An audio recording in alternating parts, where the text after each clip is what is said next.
Good morning to all of you. Once again, welcome to the teaching session of Department of Urology, SMS Medical College, Jaipur. Today, we have a seminar on nuclear imaging in urology. And the presenter would be Dr. Dhruvan, our resident, and would be moderated by Dr. Dharmendra. So I would request Dhruvan to kindly start his presentation.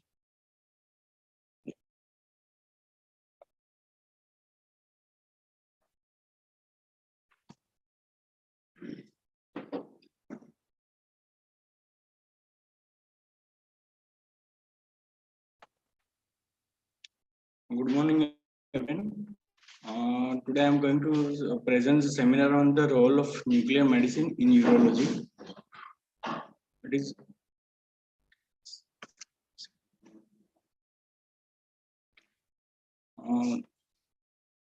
Nuclear medicine is a branch of medicine and imaging that uses the radionuclides and relies on the process of radioactive decay in diagnosis and treatment of disease. It's aimed to measure the renal function with radiopharmaceuticals. Functional and anatomical information range varies from measurement of plasma clearance, dynamic functional imaging, single photon emission, computed tomography, cortical imaging. Indications of this nuclear imaging to measure the blood flow, see any blood flow abnormality, function quantification and differential function, to measure the GFR, effective renal plasma flow, to differentiate between mass versus column protein, or to see any obstruction like pelvic or uterine obstruction, or to diagnose the pyelonephritis, renal failure, renal vascular hypertension or arterial stenosis, renal vein thrombosis, or any transplant rejection or anastomosis assessment, and in malignancy. Normally, the kidney receives the 20% of the cardiac output, which is approximately 600 ml per minute. According to this, clearance is calculated. Plasma clearance occurs by the glomerular filtration and tubular secretions mainly.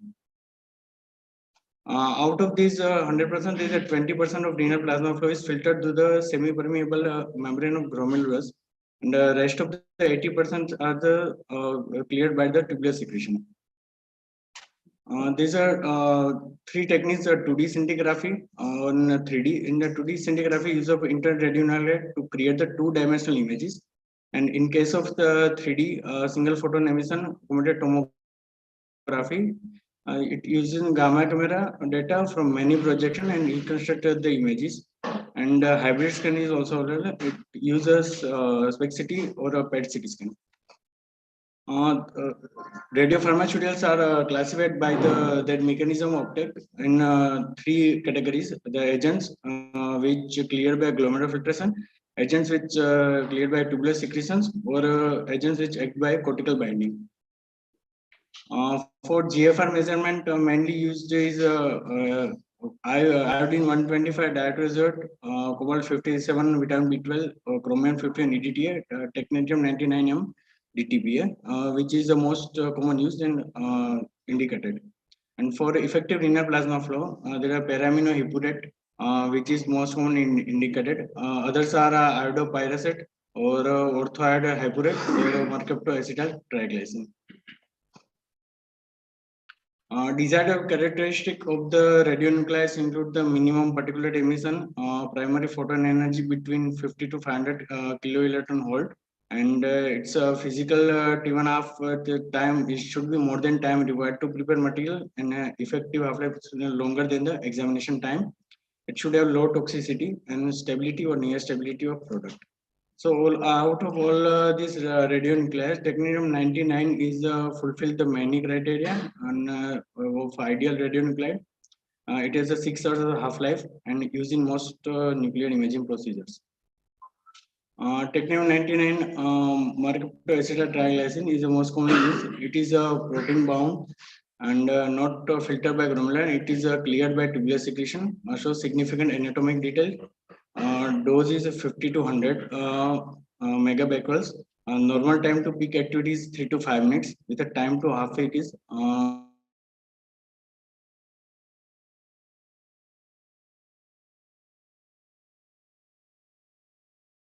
6 6 to 10 minutes. Clearance is by explanation in patient with no diethylene triamine pentacetic acid. It is mainly used to calculate the GFR and exam flow and renal function. And dose is 10 megabecquerels for the GFR estimation, and for renography it is 50 to 75 megabecquerels. 5 to 10% are plasma protein bindings only, so it tends to underestimate the GFR. After IV injection, normal peak occurs by the 3 to 4 minutes, and by 5 minutes, collecting system is seen. By 10 to 15 minutes, the bladder is typically visualized.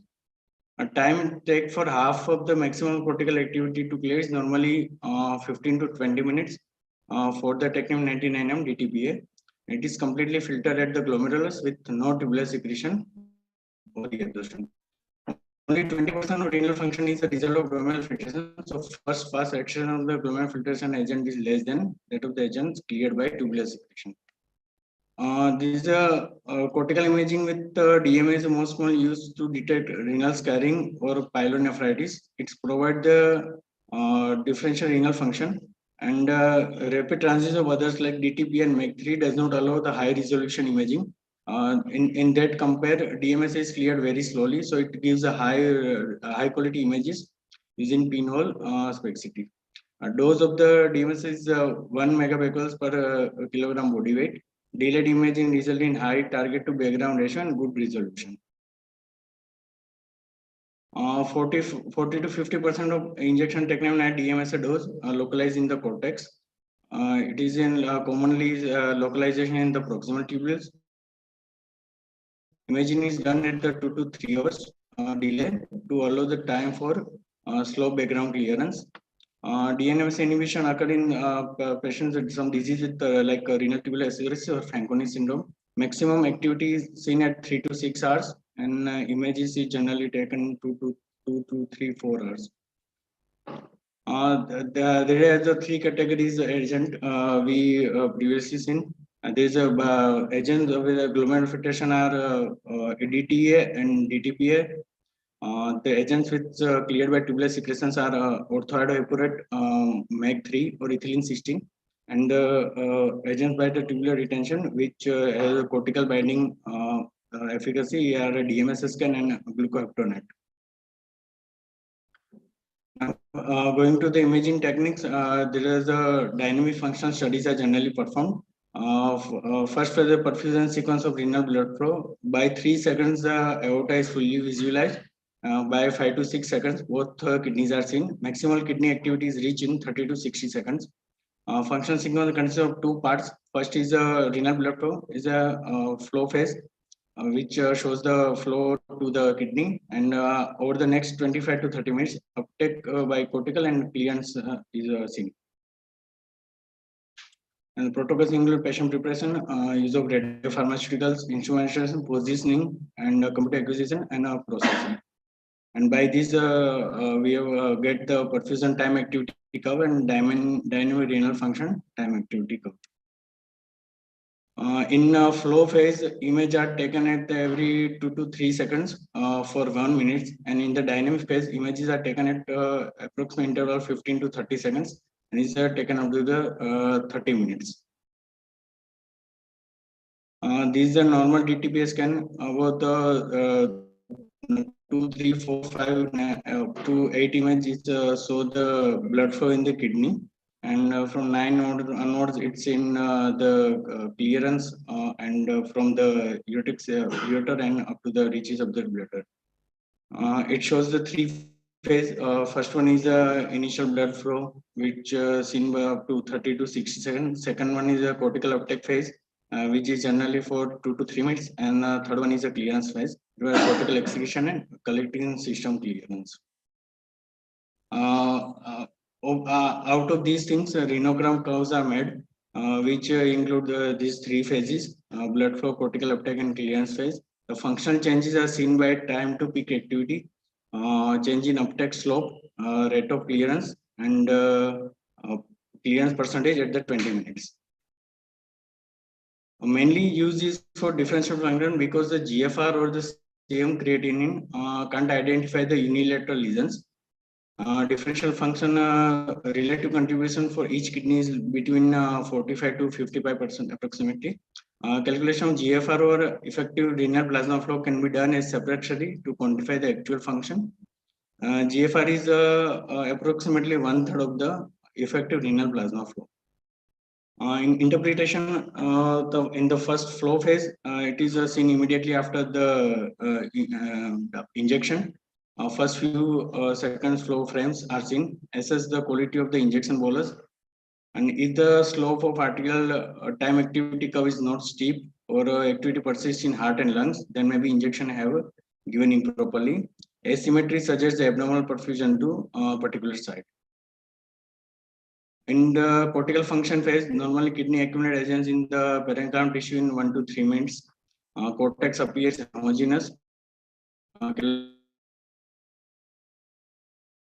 Crisis and renal pelvis usually seen in the initial phase. One flip-flop pattern is seen on cortical function days. Then this the poorly function side initially has lower uptake, but in the delay time it is have a higher cortical activity due to the stasis. In the clearance phase, calysis and pelvis usually begin filling by 3 minutes, and next to 10 to 15 minutes, activity in kidney decreases and it drains into the bladder. A lack of the clearance or overload of pelvic system suggestive of hydronephrosis. Indirect determination of reflex can be done when ureteral activity persists even after the kidney have cleared. And period and postward bladder image is taken to see the postward residuals. This is a normal DTPA scan in which above images are shown the perfusion to the bilateral kidney, and the lower images are shows the function. That's clearance, cortical uptake and clearance are seen in the lower one. And in these things, first thing we have to see is the kidney area in the centimeter square. Another is a perfusion, and main indication of the DTP scan is to measure the GFR and on the differential function. In this images, that blue color is seen of the left kidney and the purple one is the right. And there is a scene. Another parameters are taken is the time to achieve peak and peak to half time. Diuretic renography in a dilated system or a prolonged retention of agent is seen because of reserve effect. So IV furosemide is given to identification of actual patient of obstruction. Normally the radiotest washout is accelerated, and in obstruction system it prevents augmented washout. Lasix is given slowly over 1 to 2 minutes. Onset of action is 30 to 60 seconds. Maximal effect is seen at 15 minutes.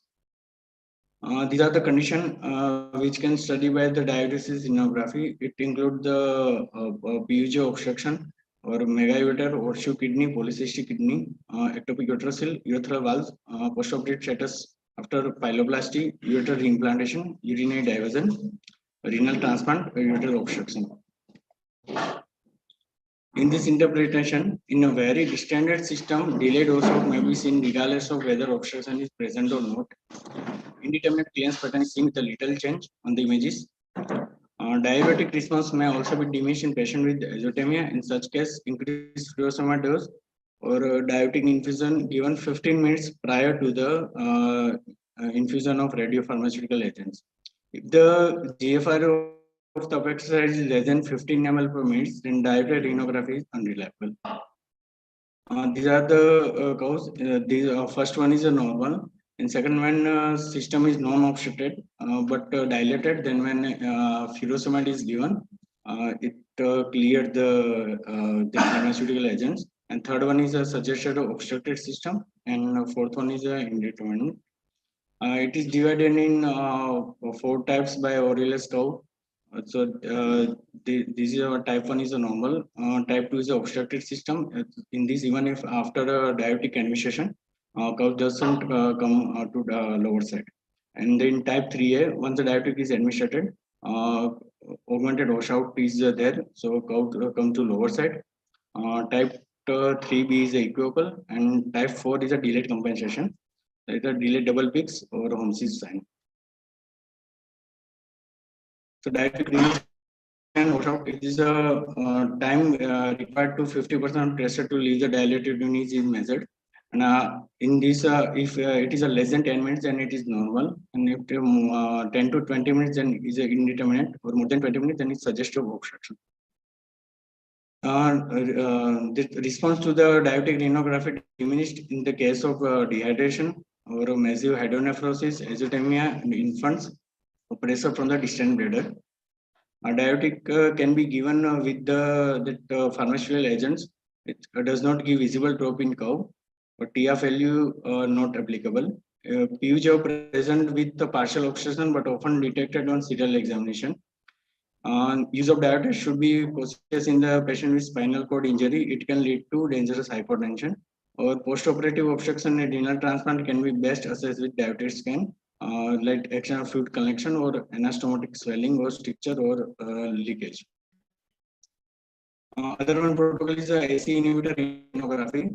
It is used to assess the patient with the renovascular hypertension or renal artery stenosis. It is a sensitive, non-invasive functional method for diagnosing renovascular hypertension. Actually, it blocks the conversion of angiotensin 1 to angiotensin 2, causing fall in the glomerular filtration rate in patients of renovascular hypertension who rely on the compensatory mechanism to maintain.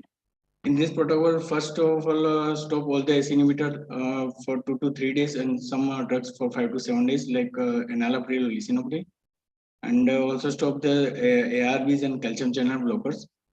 It can be done in a 2-day or 1-day protocol system. ACE inhibitor causes a drop in glomerular filtration rate, decrease the urine flow that can be visualized during the function portion of the study as a diminished function. In a DTPA scan, the degree of change from baseline is significant. The greater the change, the higher the probability that renin-angiotensin system is causing the significant renovascular hypertension. Approximately 10% decrease in relative function or GFR greater than 10% is considered as a high probability of positive test, or change up to the 5 to 9% is considered as indeterminate or borderline. In the transplant patient, it is useful by the technique 99 MEG 3. In this protocol, the camera is placed anterior and center over the allograft in lower pelvis. And if there is a concern of renin-angiotensin system exists, then ACE inhibitor protocol is used. And in case of hydronephrosis, diuretic rhinography can be used. Delayed images over the 1 to 2 hours used to clarify the cause of fluid collection or to assess any possible urinary leak. And it is to differentiate between acute rejection and versus acute tubular necrosis. Glomerular filtration rate, accurate quantification of GFR and effective renal plasma flow with non-radioactive inulin is done, but it is costly, and continuous infusion required to achieve the steady state, and multiple blood and urine samples are required. Agents like Technol 99 DTPA or orthoiodohipurate or MEG 3 used for the estimation, and camera-based techniques are employed generally.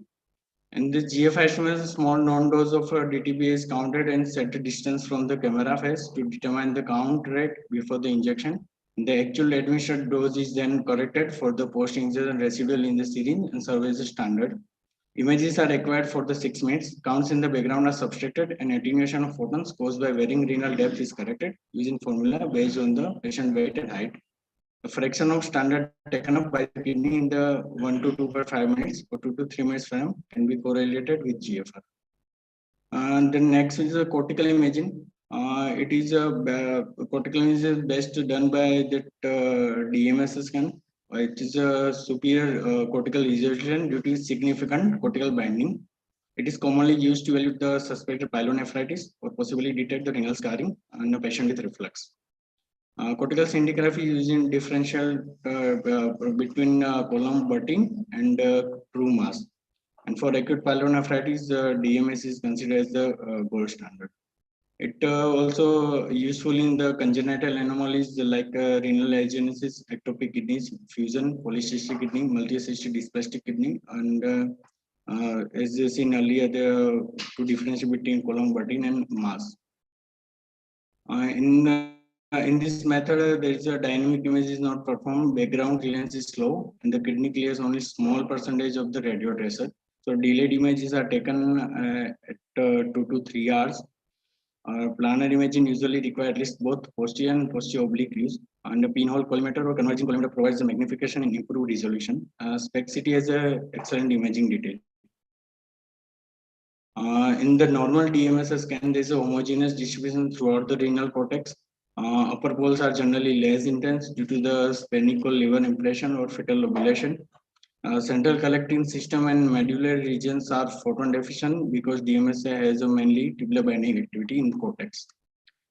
In interpretation, DMSA scan will show the radiotracer uptake in the column button, but not in the mass caused by the tumor. Area of cortical tubular dysfunction differential between from infection or scar present in cortical defects. Tumor will present as a defect because cortical staining is not specific to this, and diffuse loss of activity seen in diffuse inflammatory improve in the function over the 6 months follow-up. Otherwise, cells are termed as a chronic scar. In malignancy in the bladder carcinoma, the 18F FDG is the most widely suited for radiotracer imaging urothelial carcinoma. And according to EU guidelines, PET imaging of the bladder is indicated in case of equivocal conventional finding, or when a biopsy of a conventional finding is not possible, then it can be performed. Renal carcinoma, it is used to image the urothelial carcinoma of the upper tract, and the maximum standard uptake value on preoperative FDG PET CT enabler associated with the risk of bladder cancer recurrence after radical cystectomy with lymph node dissection, and it also used to predict the histologic response to the induction or neoadjuvant chemotherapy. These are the FDA approved PET radiotracer used for prostate cancer imaging. The first one is 68 gallium PSMA scan. In the testicular carcinoma, the most well established indication for FDG PET imaging is detection of residual seminomatous germ cell tumor after the chemotherapy. But in a non-seminomatous germ cell tumor, it is not useful. So there is a development or is needed in this.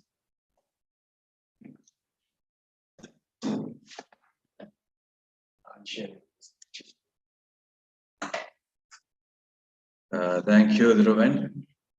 So I think there is a lot to be added in when we talk on nuclear medicine in urology, because we have discussed mainly the renal scan and a little bit about the PET CT.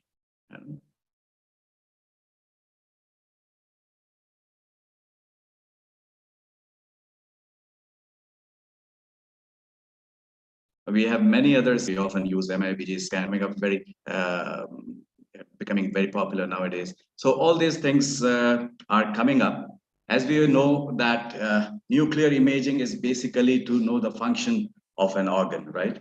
And the other imaging study that we know, CT, MRI, etc., will tell you about the anatomical function. So to combine these two together so that we know the both anatomy and function, we need an imaging study like a PET CT, which is quite popular nowadays, or a PET MRI, which is again becoming the new advancement in this nuclear imaging.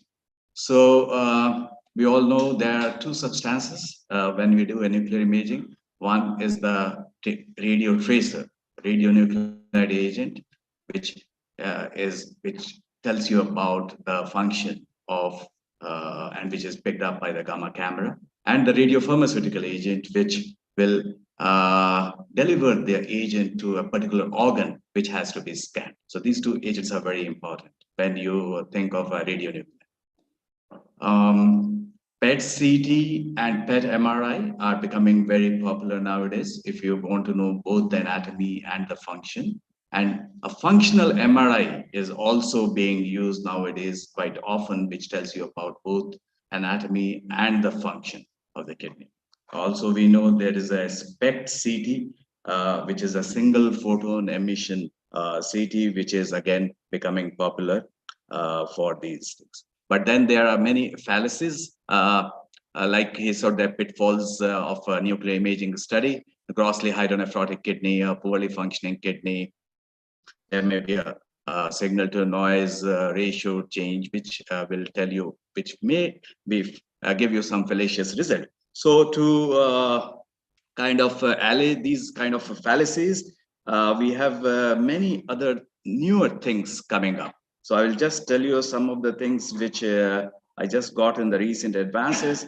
That one is the time of flight. There are three components. There's a time of flight and point of spread function with ordered subset expectation maximization. These are few terms, technical terms, which they have used to improve the functional imaging in these things. And then the application of the stress to noise ratio and the signal to noise ratio, stress to rest ratio and the signal to noise ratio also is proposed to improve the quantification and functional imaging in these patients. So there are many new things coming up, like the molecular imaging, which is coming up, which also tells you about the function of a particular organ at the molecular and atomic level.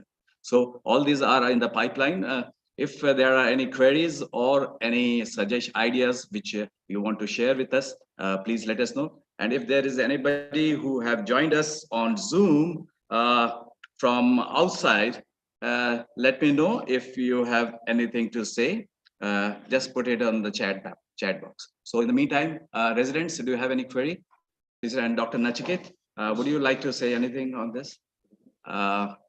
Dharmendra, want to add something? Anybody? Yes, Adi. Few articles and more topics is by Dr. Karan. He said about CTT, vertical transit time, especially in relation to cortical transit time coverage group. That is cortical transit time. Yeah, that's what he said. That's what he said. Yeah. So yeah, that is very again important to improve these imaging studies. And we have Dr. Baldev, Dr. Piranjan Nandi, who have joined us in the class. Would you like to say something, Dr. Piranjan Nandi and Dr. Baldev?